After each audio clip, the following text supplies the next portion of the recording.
এই স্লাইডটিতে অনেকগুলো ডেফিনেশন আছে, আমরা ইনফ্যাক্ট খুব দ্রুত শেষ করবো আশা করি। তো প্রথমটা হচ্ছে পজিশন।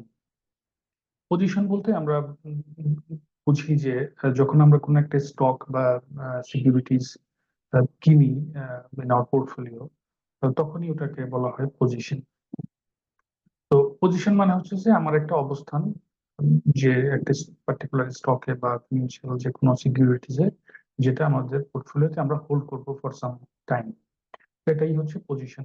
তো পজিশন মার্কেট ভেদে দুরকম হয়, একটা হচ্ছে লং পজিশন আর একটা হচ্ছে শর্ট পজিশন। লং পজিশনটা হচ্ছে আমাদের জন্য উপযোগী, যেটা আমরা বাংলাদেশের মার্কেটে যেহেতু শর্ট করা যায় না, আমরা যে কোনো স্টক কিনলে তারপরে প্রফিট বা লস করে বিক্রি করি, সেটাকে বলা হয় লং পজিশন।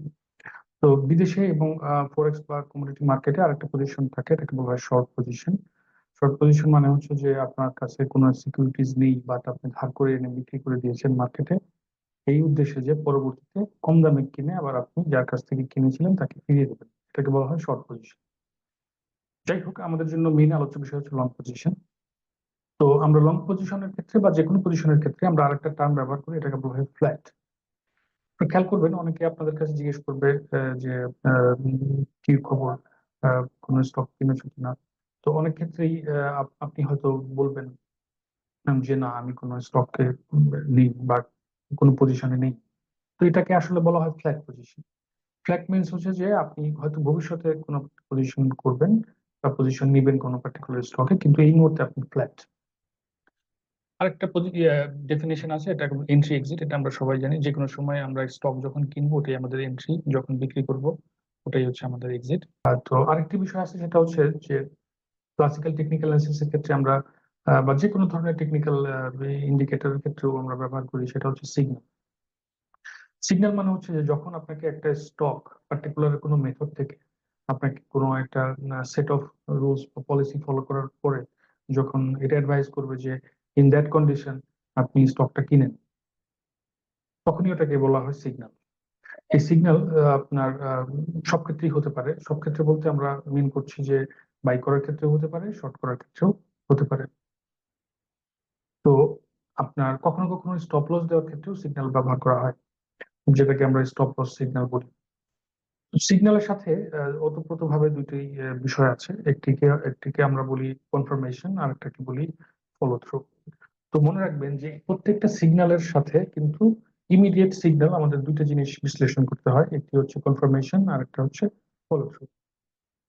কনফার্মেশনে প্রাইস অ্যাকশন অ্যানালাইসিসে কনফার্মেশন আমরা যেটা বলি সেটা হচ্ছে যে ধরুন আজকে একটি ট্রেডিং সিগন্যাল এসেছে সে ফর বাই। তো বাই করার ক্ষেত্রে বা যদি করি বা করতে চাই বা মনস্থির করি, পরবর্তী দিনটা আমাদেরকে অনেক ক্ষেত্রে দেখতে হয় যে নেক্সট ডে এটার কেমন হচ্ছে, মানে আমাদের যে ট্রেডিং সিগন্যালটা এসেছিল সেই সিগন্যালের সাথে কি এটা সঙ্গতিপূর্ণ কিনা। অনেকে একটু কশাসলি এক্সিকিউশন করেন। সেই ক্ষেত্রে যেটা হয়, নেক্সট ট্রেডিং সেশন থেকে যদি সিমিলার কোনো আহ, আপনার কি বলে ফাইন্ডিংস আসে, সেটাকে আমরা বলি কনফার্মেশন। ওকে। তো তাহলে সিগন্যালের পরবর্তী ফেজটাই হচ্ছে কনফার্মেশন। কনফার্মেশন হলে হয় যে আপনি যদি আগে কোনো স্টক কিনে থাকেন বা কনফার্মেশনের সাথে সাথে যদি কোনো একটা স্টক কিনে থাকেন, পরবর্তীতে হয়তো you can add more shares. বা কনফার্মেশনের পরবর্তী যে বিষয়টি থাকে সেটি হচ্ছে ফলো থ্রু।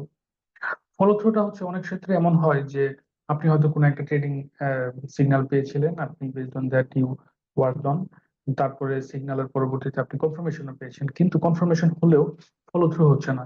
মানে হচ্ছে যে আপনি আপনার যে ডিরেকশনে যাওয়ার কথা ছিল স্টকটি বা যে মুভমেন্ট হওয়ার কথা ছিল সেটি হচ্ছে না। এরকম ক্ষেত্রে এই এই টার্মটার নাম হচ্ছে ফলো থ্রু হওয়া। ফলো থ্রু হওয়া মানে হচ্ছে যে আপনার যে পূর্ববর্তী দুইটি বিষয় ছিল, একটি হচ্ছে সিগন্যাল আর একটা হচ্ছে কনফার্মেশন, এই দুইটা আর হচ্ছে না, অথবা হচ্ছে। হলে বলবো যে ফলো থ্রু হচ্ছে, আর না হলে বলবো যে ইট মিসড ফলো থ্রু। তো সাধারণত এরকম অনেক ক্ষেত্রে আপনারা যখন রিয়েল লাইফ ট্রেডিং করবেন বা যারা করেন, তারা দেখবেন যে আপনাদের অনেক ক্ষেত্রেই কিন্তু সিগন্যাল যে ঠিক মতো কাজ করবে তা কিন্তু না, অনেক ক্ষেত্রে কিন্তু মিস ফায়ার করে, যেটা তার মানে হচ্ছে যে ফলো থ্রু হচ্ছে না। তো ফলো থ্রু না হলে আমাদের ডিফারেন্ট কোর্স অফ অ্যাকশন আছে টেকনিক্যাল অ্যানালিসিসে, যেটা আমরা করবো। আরেকটি আপনার ডেফিনেশন আমরা এখানে রেখেছি, এটা কনফ্লুয়েন্স। আপনারা একটু কার্সারটা দেখেন, আমি একটু কার্সারটা দেখলে সুবিধা হবে, নাহলে এটাকে আমরা বলছি কনফ্লুয়েন্স। ওকে, কনফ্লুয়েন্স আসলে এই যে আমরা একটু আগে বললাম ফলো থ্রু অথবা কনফার্মেশন, যেটা সিগন্যালের সাথে থাকে, একই রকমই একটি টার্ম হচ্ছে কনফ্লুয়েন্স। কনফ্লুয়েন্স আমরা ব্যবহার করি এই অর্থে যে যখন মাল্টিপল টেকনিক্যাল অ্যানালাইসিস এর মেথড থেকে একই ধরনের ফাইন্ডিংস আপনি পাবেন। ধরুন যে আমরা যখন ক্লাসিক্যাল টেকনিক্যাল অ্যানালাইসিস ব্যবহার করব তখন হয়তো একটা বাই সিগন্যাল দিয়েছে আপনাকে, সিমিলার একটা বাই সিগন্যাল হয়তো অন্য কোনো মেথড থেকে আপনাকে দিয়েছে, সেটা আপনার ইভেন ফান্ডামেন্টাল অ্যানালাইসিসও হতে পারে, অথবা টেকনিক্যালের অনেক ইন্ডিকেটর হতে পারে, অথবা ধরুন যে কোনো ব্রেকআউট হতে পারে, ফিবোনাচির কোনো রেশিওস হতে পারে, অনেক কিছু হতে পারে। তো যখনই আমরা দেখবো যে একটি বাই সিগন্যাল এবং একটি কনফার্মেশনকে আসলে অন্য বিভিন্ন মেথড থেকে আপনার হচ্ছে যে রিকনফার্ম করছে, তখন এটাকে আমরা বলি কনফ্লুয়েন্স। ওকে, আরেকটি বিষয় আছে যেগুলো পজিশন বা লং বা শর্ট যে কোনো ট্রেডিং পজিশনের সাথেই ওতপ্রোতভাবে জড়িত, সেটা হচ্ছে স্টপ লস। স্টপ লস আমরা এই কারণে এখানে রেখেছি একসাথে, বিকজ যখনই আপনি একটি পজিশন নেবেন কোন একটা স্টকে, সাথে সাথে দুইটা জিনিস আপনাকে মাথায় রাখতে হবে, একটা হচ্ছে স্টপ লস আর একটা হচ্ছে প্রাইস টার্গেট। তো আমরা স্টপ লসটা এখানে রেখেছি, প্রাইস টার্গেটটাও রেখেছি। তো স্টপ লসটা আসলে হচ্ছে আপনার আহ, একদম যখনই আপনি ট্রেডিং পজিশন নিবেন বা নিতে চান, তখনই ঠিক করতে হবে যে what is your approximate stop loss. Stop loss আমরা যখন রিস্ক ম্যানেজমেন্ট করব, যদি কোনো ভিডিও আমরা করি সেক্ষেত্রে আমরা বিস্তারিত করব, তবে এখন আমরা একটু বলে রাখি যে আপনি যখন একটা স্টক কিনলেন, তার থেকে তো আপনার লসও হতে পারে। তো লসটা যাতে কম হয় সেই জন্য একটা সেলিং প্রাইস নির্ধারণ করে রাখা, যে প্রাইসে আপনি এক্সিকিউশন করলে আপনি হয়তো কম লসে ওই স্টকটা থেকে এক্সিট নিতে পারবেন। এন্ট্রি যেহেতু নিয়েছেন, তো এক্সিট নিতে পারবেন কম লসে। স্টপ লসের আরেকটা ভেরিয়েশন আছে, সেটাকে বলা হয় ট্রেইলিং স্টপ। ট্রেডিং স্টপটা হলো যখন আপনি অপরচুনিটি লস করবেন বা অপরচুনিটি করার সুযোগ তৈরি হবে। সেটা কিভাবে? ধরুন আপনি একটা স্টক কিনেছেন, কিনে হয়তো আপনার 1 লক্ষ টাকা প্রফিট হয়েছে। 1 লক্ষ টাকা প্রফিট যদি কোনো কারণে মার্কেট আবার একটু উইক হয়ে যায়, তখন হয়তো আপনার 1 লক্ষ টাকা কমে 90,000 টাকা হয়ে যাবে বা 80,000 টাকা হয়ে যাবে। এক সময় কি হবে, যেমনটা পুরোটাই হয়তো আপনার চলে গেছে বা আপনার শেষ হয়ে গেছে। তো সেই ক্ষেত্রে পুরোটা যাতে না যায়, আপনার যাতে অপরচুনিটি লস কম করেন, এই কারণে আমরা আরেকটা স্টপ লস ব্যবহার করি, এটাকে আমরা বলি ট্রেইলিং স্টপ লস। তাহলে মনে রাখবেন, স্টপ লস দুই প্রকার, একটা হচ্ছে প্রোটেক্টিভ আর একটা হচ্ছে ট্রেইলিং। ট্রেইলিংটা হচ্ছে যে আপনার প্রফিটটাকে সেফগার্ড করার জন্য, আর প্রোটেক্টিভ যেটা, সেটা হচ্ছে আপনার ক্যাপিটালকে সেফগার্ড করার জন্য। আচ্ছা, আরেকটা ডেফিনেশন, সবার শেষ ডেফিনেশন এই স্লাইডে, সেটা হচ্ছে আপনার প্রাইস টার্গেট বা প্রাইস অবজেক্টিভ। মনে রাখবেন, প্রাইস অবজেক্টিভ বা প্রাইস টার্গেট একই জিনিস। একটি বিষয় সবসময় আমাদের খেয়াল রাখতে হবে যে যখনই আমি একটা পজিশন নিব বা পজিশনের কথা ভাববো, তখনই কিন্তু সাথে সাথে আমাকে এই জিনিসটাও মাথায় রাখতে হবে যে আমাকে একটা প্রাইস অবজেক্টিভ বা প্রাইস টার্গেট সেট করতে হবে। তো পজিশন নেওয়ার সময় আমরা সাধারণত কয়েকটা জিনিস একসাথে রাখি, তার মধ্যে হচ্ছে যে আপনার এটা কনফার্ম করেছে কিনা, কনফার্মেশন এসেছে কিনা, কনফ্লুয়েন্স হয়েছে কিনা, স্টপ লস লেভেল ঠিক করেছি কিনা, আরেকটা হচ্ছে আমার পজিশন, আপনার হচ্ছে যে যে যে প্রাইসের যে টার্গেট ওই পজিশনটার জন্য, সেই টার্গেটটা আমি ঠিক করেছি কিনা।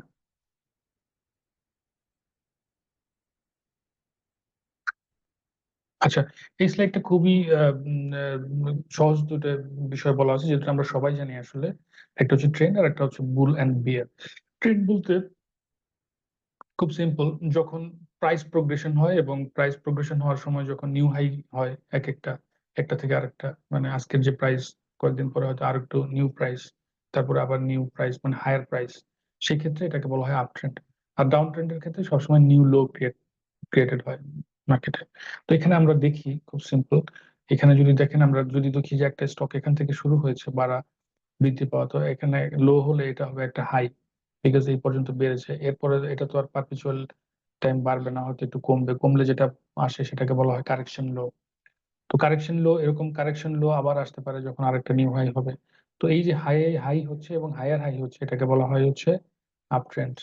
এবং যখন লোয়ার লো হচ্ছে এবং কারেকশন হাই হচ্ছে তখন এটাকে বলা হয় ডাউন ট্রেন্ড। তো এই আপ ট্রেন্ড এবং ডাউন ট্রেন্ডের বাইরেও আরো দুটো বিষয় আছে, সেটা হচ্ছে আপনার বুলস এন্ড বিয়ার্স। বুলস বিয়ার সাধারণত আপ ট্রেন্ডকে আমরা বুলস বলি এবং ডাউন ট্রেন্ডকে আমরা বিয়ার্স বলি। আচ্ছা, এখন কেমন হয় যদি এমনটা হয় এই যে আপ ট্রেন্ড নেই ডাউন ট্রেন্ড নেই, সেই ক্ষেত্রে যেটা হয় প্রাইস অনেক সময় হরাইজন্টাল মুভমেন্ট করে। এখানে দেখেন একটা এক্সাম্পল আছে। এরকম যদি হরাইজন্টাল বা সাইডওয়েজ হয় এটাকে আমরা বলি নন ট্রেন্ডি মার্কেট, নট ট্রেন্ডি। সেক্ষেত্রে এটাও হতে পারে। সো ট্রেন্ড এখানে আসলে মার্কেট ডিরেকশনের ভিত্তিতে তিন প্রকার, একটা হচ্ছে আপ ট্রেন্ড, একটা হচ্ছে ডাউন ট্রেন্ড, আর একটা হচ্ছে নন ট্রেন্ড বা সাইডওয়েজ বা চপি মার্কেট। আর বুল বিয়ার্স আসলে আপ ট্রেন্ডকে বুল এবং ডাউন ট্রেন্ডকে বিয়ার বলা হয়। তো এটা শর্ট টার্ম, ইন্টারমিডিয়েট টার্ম এবং মেজর টার্ম সব টাইম ফ্রেমেই এটা অ্যাপ্লিকেবল হতে পারে। সিম্বল দিয়ে সাধারণত দুইটা সিম্বল, আই মিন একটা হচ্ছে বুলের সিম্বল দিয়ে যেটা আপ মার্কেট কে আমরা নির্দেশ করি, আর একটা হচ্ছে বিয়ারের সিম্বল দিয়ে আমরা ডাউন মার্কেটকে নির্দেশ করি। তো বুলের সিম্বল এই কারণে ব্যবহার করা হয়, সেটা হচ্ছে যে সাধারণত যখন বুল কাউকে অ্যাটাক করে, মানে কারোর উপরে যদি চড়াও হয়, তখন সে প্রথমে আগে নিচের দিকে মাথা দেয়, তারপরে মাথা উপর করে শিং দিয়ে, যেটাকে বলা হয় বুল হেডিং। সো বুল হেডিং টার্মটা আসছে এই কারণে যে বুল মার্কেটের শুরুতে অবশ্যই একটা এরকম নিচের দিকে একটা প্রাইস অ্যাকশন থাকবে যেটা ডাউন ট্রেন্ড, এবং এর পরবর্তীতে যখন বুলটা আক্রমণ করে তখন হয় হচ্ছে up trend. On the other hand bears কথাটা এইভাবে আসছে যে আপনার ভাল্লুক বা বিয়ার যখন কাউকে আক্রমণ করে তখন সে সবার আগে উপরে ঝাঁপ দেয়, তারপরে তার উপরে ঝাঁপিয়ে পড়ে। এই স্লাইডে আমরা টাইম হরাইজন একটা ডেফিনেশন লিখেছি। টাইম হরাইজন আসলে দুই রকম হতে পারে। একটা হচ্ছে যে ওভার দ্য টাইম যখন একটা চার্ট বা প্রাইস অ্যাকশন প্রোগ্রেস হয় সেটাকে বলা হয়, সেটা আপনার কি বলে যে বিভিন্ন টাইম ফ্রেমে হতে পারে। মানে ওভার দ্য পিরিয়ড যে চার্টের বা ট্রেন্ডের বা প্রাইসের যে প্রোগ্রেশন, এটাকে টাইম হরাইজন দিয়ে আমরা বলতে পারি যে সে ফর এত ইয়ার্স অফ চার্ট, এত ইয়ার্স অফ ডেটা, এগুলো আর কি। আর আদার দেন দ্যাট আরেকটা জিনিস আমরা বলতে পারি, আমরা অনেক সময় আমাদের যে প্রাইস অবজেক্টিভ থাকে সেক্ষেত্রে আমরা অনেক সময় টাইম হরাইজনটা ব্যবহার করি, যে সে ফর যে ABC stock 2 years down the line হয়তো প্রাইস অবজেক্টিভ সে ফর 100 টাকা, এরকম। এটা হচ্ছে টাইম হরাইজন। আরেকটি বিষয় আছে টাইম রিলেটেড, এটাকে বলা হয় টাইম ফ্রেম, যেটা আমি অলরেডি আগে বলেছি। সেটা হচ্ছে যে বিভিন্ন রকম টাইম ফ্রেম আছে। মেইনলি তো আপনার হচ্ছে যে ওই যেটা হয় আমরা আপনার এন্ড অফ দ্য ডে বা ডেইলি যে টাইম ফ্রেমটা ব্যবহার করি, যে আজকের দিনের সারাদিনের প্রাইস অ্যাকশনকে মিলিয়ে একটি টাইম ফ্রেম হয়, যেটাকে বলা হয় এন্ড অফ দ্য ডে। তো এন্ড অফ দ্য ডে এর বাইরেও কিন্তু আমরা কিন্তু ধরুন যে 5টা এন্ড অফ দ্য ডে মিলে কিন্তু একটা উইক হচ্ছে, সো অনেকগুলো উইক মিলে একটা ইয়ার হচ্ছে। সো আমরা যখন টাইম ফ্রেম অ্যানালাইসিস করব একটা স্টকে, তখন আসলে এটা আমরা বুঝে নেব যে আমরা আসলে মাল্টিপল টাইম ফ্রেমের কথা বলছি। মাল্টিপল টাইম ফ্রেম মানে হচ্ছে যে আপনি you have to start from monthly, then sometimes কখনো কখনো কোয়ার্টারলি থেকে শুরু করতে হয়। So monthly, weekly, daily, even আপনি আরো একটু ন্যারো ডাউন করলে আপনি আওয়ারলি চার্ট অথবা ইভেন 15 মিনিটস অফ চার্ট হয়তো দেখবেন। এগুলোকে আমরা বলি টাইম ফ্রেম। আচ্ছা, এই স্লাইডে দুটো ডেফিনেশন আছে, একটাকে বলা হবে আপথ্রাস্ট আর একটাকে বলা হয় হচ্ছে স্প্রিং। তো আমরা একটু আগেই কয়েকটা স্লাইড আগে বলেছি যে যখন প্যাটার্ন এক্সিট হয় বা প্যাটার্নের এক্সিটের একটা ডেফিনেশন পেয়েছি।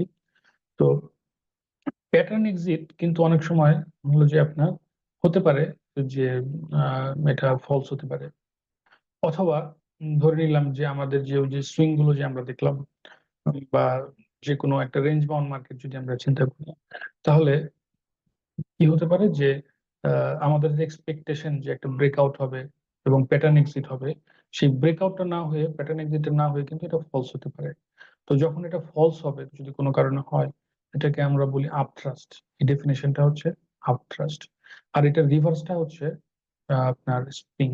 স্প্রিং মানে হচ্ছে যে একটা হয়তো ডাউন সাইডে ব্রেকআউট হচ্ছিল, প্যাটার্ন এক্সিট হচ্ছিল, কিন্তু এটা ডাউন সাইডে না গিয়ে এটা আবার হচ্ছে যে চ্যানেলের মধ্যে ফিরে এসেছে বা প্যাটার্নের মধ্যে ফিরে এসেছে। সেটাকে আমরা বলি স্প্রিং। এখানে একটা এক্সাম্পল আছে, আপনার যদি একটু দেখেন, উপরের যে লাল দাগটা এবং নিচের যে লাল দাগটা, এটা হচ্ছে তার একটা ধরেন এটা হচ্ছে নর্মাল সুইং এরিয়া, যেখানে এটা হরাইজন্টাল ছিল। তো পটেনশিয়ালি যে এটা যেহেতু একটা হাই ছিল, তো it was suppose to create new high. তো নিউ হাই হয়েছে ঠিকই, কিন্তু এটা আসলে আর কন্টিনিউ করেনি। Rather it come back to the আপনার হচ্ছে যে এই লোয়ার বাউন্ড বা লোয়ার সাইডে যেটা আসছে। একইভাবে এটা কিন্তু কয়েকদিন মেনটেন করেছে। এরপরে ব্রেকআউটটা হয়েছে একটু পরে। সো এইখানে যে মুভমেন্টটা হয়েছিল, ফলস ব্রেকআউট, এটাকে আমরা বলি আপথ্রাস্ট। অন দ্য আদার হ্যান্ড, দেখুন এইখানে, তাহলে এটা যদি আপথ্রাস্ট হয়, নিচে আরেকটা টার্ম আমরা ব্যবহার করি, সেটা হচ্ছে স্প্রিং। মানে এখানে যদিও পুরোনো প্রাইস গুলো নেই, এখানে আমরা রাখিনি, তো ধরে নিলাম যে এটা একটা হচ্ছে যে পটেনশিয়াল সুইং লো। তো সুইং লো কিন্তু এখানে এটা হয়নি, এটা কিন্তু রেদার আরেকটু নিচে এসেছে। নিচে এসেছে, কাম ব্যাক করে আবার প্রাইস সেকশনটা এই রেঞ্জের মধ্যে এসেছে। তখন এটাকে আমরা বলেছি বা বলছি একটু স্প্রিং। তো দুইটা ডেফিনেশন একটু মনে রাখবেন, একটা আপথ্রাস্ট আর একটা হচ্ছে স্প্রিং।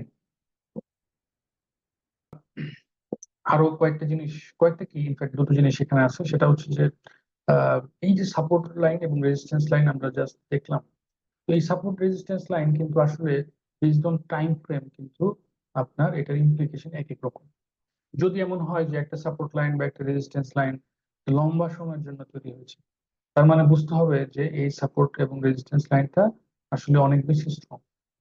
একইভাবে আমরা এটাও বলতে পারি যে যদি কখনো একটা লম্বা সময়ের সাপোর্ট লাইন বা রেজিস্ট্যান্স লাইন যদি কখনো ব্রিজ হয় বা ব্রেকআউট হয়, তাহলে এটার যে ইম্পর্টেন্স বা এটার যে ম্যাগনিটিউড পোস্ট ব্রেকআউট, এটাও কিন্তু অনেক স্ট্রং। তার মানে হচ্ছে যে একটা স্টকের যদি এমন হয় যে লম্বা সময়ের কোনো একটা সাপোর্ট রেজিস্ট্যান্স লাইনকে ব্রেক করেছে, ওটা মোর ইম্পর্টেন্ট দেন যদি স্বল্প সময়ের কোনো একটা সাপোর্ট রেজিস্ট্যান্স লাইনকে ব্রেকআউট করে। তো আমরা বলার ক্ষেত্রে এইভাবে বলি যে মাইনর সাপোর্ট লাইন ব্রেকআউট অথবা মেজর সাপোর্ট লাইন ব্রেকআউট অথবা মাইনর রেজিস্ট্যান্স লাইন ব্রেকআউট অথবা মাইনর সাপোর্ট লাইন ব্রেকআউট। তো মেজর এবং মাইনর বলতে আমরা আসলে এখানে বোঝাবো সেটা হলো যে বেসড অন টাইম ফ্রেম এই সাপোর্ট বা রেজিস্ট্যান্স লাইনটা ছোট সময়ের জন্য নাকি লম্বা সময়ের জন্য তৈরি হয়েছিল। এই স্লাইডটা খুবই ইম্পর্টেন্ট, কারণ এই স্লাইডের যে ইনফরমেশন গুলো, এগুলো আমরা সবচেয়ে বেশি ব্যবহার করি এই আমরা প্রাইস অ্যাকশন অ্যানালাইসিস। প্রথমটা হচ্ছে সাপোর্ট, দ্বিতীয়টি রেজিস্ট্যান্স। সাপোর্ট এবং রেজিস্ট্যান্স খুব কমন ওয়ার্ড, আপনারা সবসময় সবার কাছ থেকেই শুনে থাকবেন, আমরা প্রচুর ব্যবহার করি শব্দটা। কারণ হতেছে যে এই সাপোর্ট এবং রেজিস্ট্যান্স হচ্ছে যে একটা পয়েন্ট যেখানে আসলে আপনার ওই পিভট গুলো তৈরি হয়। কোন পিভট গুলো? যেটা আমরা পূর্ববর্তী ভিডিওতে জাস্ট দেখলাম, যে পিভট মানে সুইং হাই। সুইং এর যে হাই পয়েন্টটা আছে, ওই পয়েন্ট গুলো এবং সুইং এর যে লো পয়েন্ট গুলো, ওগুলোই আসলে ভবিষ্যতের জন্য কোনো না কোনো ভাবে সাপোর্ট বা রেজিস্ট্যান্স লাইন হিসেবে কাজ করে। ধরে নিচ্ছি যে এটি একটি আপনার চ্যানেল। একটু আগে আমরা চ্যানেলটা দেখলাম। চ্যানেল মানে হচ্ছে যে এখানে কিছু সুইং হয়েছে প্রাইসের। তো এই উপরের যে আপার বাউন্ড, আমরা এটাকে বলেছিলাম আপার বাউন্ড, এবং নিচের যে যেটা যেটা হচ্ছে লোয়ার বাউন্ড। এই আপার বাউন্ডটা হচ্ছে রেজিস্ট্যান্স আর নিচেরটা হচ্ছে সাপোর্ট। সাপোর্ট মানে হচ্ছে যে এখানে আসলে সাপ্লাই কমে যায় কোন একটা স্টকের, অথবা ডিমান্ড বেড়ে যায়, যার কারণে এখানে সাপোর্ট তৈরি হয় সুইং এর। আর রেজিস্ট্যান্সটা হচ্ছে এখানে প্রচুর সাপ্লাই আসে অথবা ডিমান্ড কমে যায়, যার কারণে এখান থেকে আবার সুইং ব্যাক করে। তো এই যে ভার্টিক্যাল ডিস্টেন্সটা, যে এই যে সুইংটা, এই সুইং এর এই আপার বাউন্ড এবং এই লোয়ার বাউন্ড, এই দুইটার মাঝখানে তাহলে আমরা একটু আগে বলেছিলাম এটা হচ্ছে চ্যানেল। আর এই চ্যানেলের নিচেরটা হচ্ছে সাপোর্ট, উপরেরটা হচ্ছে রেজিস্ট্যান্স। ওকে, এখন এই যে সাপোর্ট এবং রেজিস্ট্যান্স, এটা কিন্তু একটা আপনার চ্যানেল, এটা কিন্তু কাইন্ড অফ প্যাটার্ন অলসো। তো এই এই বিষয়গুলো কিন্তু শুধু যে হরিজন্টালি হবে তা না, এগুলো আপওয়ার্ড ডিরেকশনেও হতে পারে, আবার ডাউনওয়ার্ড ডিরেকশনেও হতে পারে। এখানে একটি বিষয় আমরা মনে রাখবো যে যেটা যে ডিরেকশনেই হোক না কেন, যখনই আপনার হচ্ছে যে আপনার ওই প্রাইস নিউ টেরিটরিতে যাবে সাপোর্ট থেকে বা রেজিস্ট্যান্স থেকে, তখনই এটাকে আমরা বলবো ব্রেকআউট। পরের আরেকটা আমার কার্সারটা একটু খেয়াল করে দেখেন, এখানে কিন্তু সাপোর্ট রেজিস্ট্যান্সের একটা ব্যাপার ছিল, তার পরবর্তী যখন প্রাইস নিউ টেরিটরিতে গেছে, এটাকে আমরা বলছি ব্রেকআউট।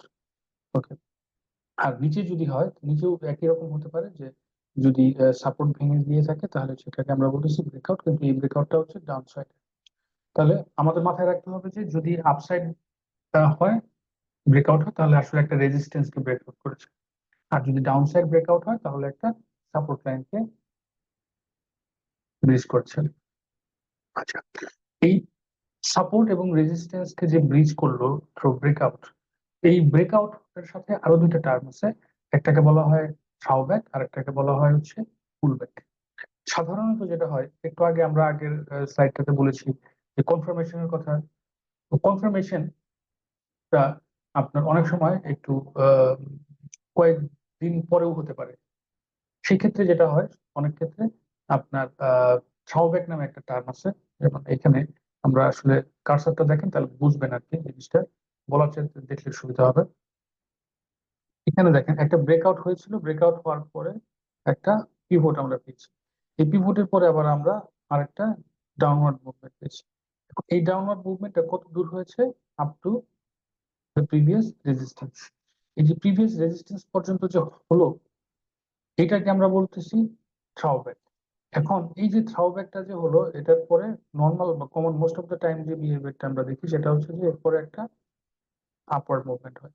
তাহলে এখানে যারা মিস করেছে এই স্টকটি ব্রেকআউটে কিনতে, তাদের জন্য it's an opportunity to by.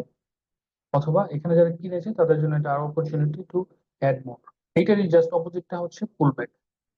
আপনার থ্রোব্যাক যেখানে হচ্ছে যে একটা বাইং পয়েন্ট, অথবা আমরা বলতে পারি যে we can add more shares. পুলব্যাকটা তাহলে কি? পুলব্যাকটা হলে আসলে এটা opportunity to sell the stocks. যদি কখনো কখনো হয় যে কোনো কারণে ফাস্ট মার্কেটের কারণে হোক, অথবা আপনার আমাদের ঠিক মতো সচেতনতার অভাবে হোক, আমরা হয়তো একটা স্টক নিচের দিকে ডাউন সাইডে ব্রেকআউট হয়েছে, সাপোর্ট লাইন ভেঙে গেছে কিন্তু বিক্রি করতে পারেনি। সেই ক্ষেত্রে যেটা হয়, পুলব্যাকের যদি আমরা দেখি যে পুলব্যাক হয়েছে, তাহলে we can offload those shares. তো পুলব্যাক টার্মটা এখানে নিচে আমরা রেখেছি, দেখেন এখানে আপনার ব্রেকআউট হয়েছে, ব্রেকআউট হওয়ার পরে তারপরে যখন এটা প্রিভিয়াস সাপোর্ট লাইন পর্যন্ত এসেছে প্রাইস অ্যাকশনটা, তখন এটাকে বলতেছি আমরা পুলব্যাক। আমরা যখন লাইভ চার্ট অ্যানালাইসিস করব তখন এই জিনিসগুলো আপনাদের আরো ক্লিয়ার হবে। তো আমরা ডেফিনেশন স্টেজে আমরা জাস্ট শুধু এগুলো একটু মাথায় রাখবো, বিকজ এই পরেগুলো আমরা ডেফিনেশন দিব না, আমরা শুধু বলবো যে এটা পুলব্যাক অথবা এটা এটা থ্রাউব্যাক। আমরা জাস্ট ইমিডিয়েটলি আগের স্লাইডটাতে যেটা বললাম যে সাপোর্ট, রেজিস্ট্যান্স, পুলব্যাক, থ্রাউব্যাক। তো একটা খুবই কমন বৈশিষ্ট্য আছে প্রাইস অ্যাকশনের, সেটা হচ্ছে আপনার যখন একটা সাপোর্ট ব্রেকআউট হয় তখন এই সাপোর্টটা হয়ে যায় পরবর্তীতে রেজিস্ট্যান্স, অথবা যখন কোনো রেজিস্ট্যান্স ব্রেকআউট হয়ে যায় বা রেজিস্ট্যান্স লাইন, তখন এই সিমিলার প্রাইস লেভেলটা হয়ে যায় পরবর্তীতে সাপোর্ট লাইন। তো এই যে কনসেপ্টটা, এটাকে বলা হয় হচ্ছে change of polarity principal. Polarity principal মানে হচ্ছে তাহলে যে আমি আমি যে প্রাইস অ্যাকশন বা চ্যানেল বা প্রাইস যে পিভট গুলো অ্যাড করে যে আপনার বিভিন্ন পয়েন্ট পেয়েছি, তো যদি কখনো সাপোর্ট পয়েন্টটা ভেঙে যায়, তাহলে ওই সাপোর্ট পয়েন্টটা হয়ে যায় পরবর্তীতে রেজিস্ট্যান্স। আবার যদি কখনো রেজিস্ট্যান্স লাইনটা ভেঙে যায় মার্কেট অ্যাকশনের কারণে, সে তাহলে ওইটা হয়ে যায় হচ্ছে আবার সাপোর্ট। এই স্লাইডে আপনার খুব সহজ কয়েকটা টার্ম আছে। একটি হলো কনভার্জিং। প্রথম দিকে মনে আছে আপনাদের, জাস্ট ইমিডিয়েট ভিডিওটাতে আমরা যদি বলি, প্রায় এই টার্মিনোলজিস এর যে ভিডিওটা আমরা তৈরি করেছি, সেখানে আমরা একটা বলেছিলাম যে সুইং হাই এবং সুইং লো। সাধারণত একটা সুইং হাই এবং সুইং লো যখন হয় এবং পরবর্তীতে আপনার যদি কখনো সুইং ফেলোর হয়, সেটা বোঝার জন্য আমরা যেটা করি যে ওই প্রত্যেকটা সুইং কে বা প্রত্যেকটা পিভটকে আমরা হচ্ছে যে স্ট্রেট লাইন বা সরলরেখা দিয়ে অ্যাড করি মানে কানেক্ট করি আর কি। তো এই কানেক্ট করতে করাটা হচ্ছে একটা প্রসেস। এই আপনার আমরা যারা ক্লিয়ার চার্ট, ক্লিন চার্ট টেমপ্লেটে কাজ করি, তো এই প্রসেসের মধ্যে আমাদের মনে রাখতে হবে তাহলে কোনো কোনো লাইন এমন হবে যে এটা আসলে হতে পারে যে আপনার একটা লাইন একটা লাইনের কনভার্জ করছে। মানে হতেছে যে আমরা হয়তো নিচের দিকে, নিচের যে সুইং গুলো ছিল ওগুলোর দিকে একটা লাইন দিলাম, কানেক্ট করলাম, ওর উপরের সুইং গুলোকে একটা কানেক্ট করলাম, দেখা গেল কি যে দুইটা লাইন আবার কোথাও না কোথাও কনভার্জিং, মানে হচ্ছে যে কোথাও মিটিং পয়েন্টের দিকে যাচ্ছে। সেই ক্ষেত্রে এটাকে আমরা বলি কনভার্জিং। সাধারণত যে কোনো কনভার্জিং এর পরে এরকম যদি লাইন হয়, সেটা কোনো না কোনো একটা প্যাটার্ন ক্রিয়েট করে। এটার অবস্থা হচ্ছে ডাইভার্জিং। এমনও হতে পারে যে সুইং হাই, এখন যেটা ছিল সুইং এর যে ডিস্টেন্সটা, এটা পরবর্তীতে সুইং এর ডিস্টেন্স গুলো আরো বেড়েছে। সেক্ষেত্রে কি হবে? সেক্ষেত্রে কিন্তু কনভার্জিং না হয়ে এটা ডাইভার্জিং হবে। ঠিক আছে, এখানে একটা এক্সাম্পল আমরা রেখেছি, দেখেন। এখানে দেখেন, এখানে এখানে একটা আপার সুইং ছিল, এখানে একটা সুইং ছিল। তো এখানে টোটাল সিনারিওটা কি হচ্ছে? উপরেরটা হচ্ছে একটা লাইন যেটা নিচের দিকে এসেছে, এবং নিচেরটা হচ্ছে উপরের দিকে গেছে। তো এই টোটালটা মিলে এখানে একটা কনভার্জিং একটা প্যাটার্ন তৈরি হচ্ছে, যেটাকে ট্রায়াঙ্গেল বলা হয়, আমরা পরবর্তীতে দেখবো। তো এই যে তার মানে হচ্ছে যে এই কনভার্জিং, আমরা যখন বলবো কনভার্জিং, তার মানে বুঝতে হবে যে two things are actually converging two সামহার একটা। আবার ডাইভার্জিং হতে পারে। এখানে যদি দেখেন যে আহ, এখানে একটা লাইন আমরা পেয়েছিলাম কয়েকটা পিভট পয়েন্টকে অ্যাড করে। তো এই লাইনগুলো, এটা হয়তো স্ট্রেট আছে, বাট উপরের যে রেজিস্ট্যান্স লাইনটা, এটা কিন্তু আপনার একটু একটু করে হাই হয়েছে, সো এটা ডাইভার্জ করেছে ফ্রম দ্য আদার সাইড। তো এটা হচ্ছে একটা ডাইভার্জিং, সরি, হ্যাঁ ডাইভার্জিং বলে, আর এটাকে এই ধরনের হলে হয় বলা হয় হচ্ছে কনভার্জিং। ওকে। আর এই যে কনভার্জিং বা ডাইভার্জিং, এই যখনই আমরা এগুলো তৈরি করবো, এই ধরনের কোনো একটা প্যাটার্ন বা কোনো ধরনের সুইংকে আমরা এইভাবে লক করার চেষ্টা করব, তখনই আমাদেরকে দুইটা লাইন ব্যবহার করতে হবে। হয়তো কোনো না কোনো লাইন আপ স্ল্যান্টিং হবে, অথবা কোনো লাইন ডাউন স্ল্যান্টিং হবে। আপ স্ল্যান্টিং ডাউন স্ল্যান্টিং আসলে তেমন কিছু না। আপ স্ল্যান্টিং মানে আপওয়ার্ড, ডাউন স্ল্যান্টিং মানে আসলে ডাউনওয়ার্ড, নাথিং। কিন্তু ট্রেন্ড অ্যানালাইসিস গুলোর ক্ষেত্রে আমরা অনেক সময় স্ল্যান্টিং শব্দটা ব্যবহার করি, যাতে বুঝতে কারো অসুবিধা না হয়। আর আরেকটা বিষয় হলো যে আপওয়ার্ড ডাউনওয়ার্ড বললে হয় কি, যে অনেক সময় ট্রেন্ডের সাথে রিলেট হয়ে যায়, নট ট্রেন্ড লাইনের সাথে হয় না।